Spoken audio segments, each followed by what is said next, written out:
probably attend the trial. And even though Trump's lawyers rested their case, the judge is giving Trump until 5 p.m. on Sunday to change his mind and take the witness stand.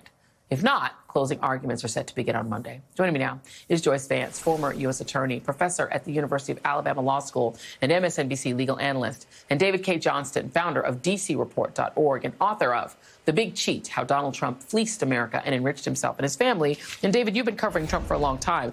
One would think he at least knows the difference between Marla Maples, Ivana, and a woman he says he didn't know her at all, and yet he points to E. Jean Carroll. Let me put the picture up again, and says, "Oh yeah, that's Marla," and it wasn't. What does that say about him? That and the fact that he couldn't remember what year he was married to Ivana, what year he was married to Marla, and wouldn't even answer about when he was married to his current wife Melania. To Donald, all women look alike. It's as simple as that. They're not human beings. Donald sees all the rest of us as objects.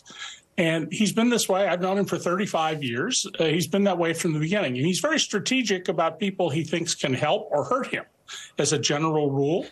But, none of us are human beings to him. We're objects to be used. And I'm not the least bit surprised that he could look at a very clearly focused picture of E. Jean Carroll and say, that's Marla.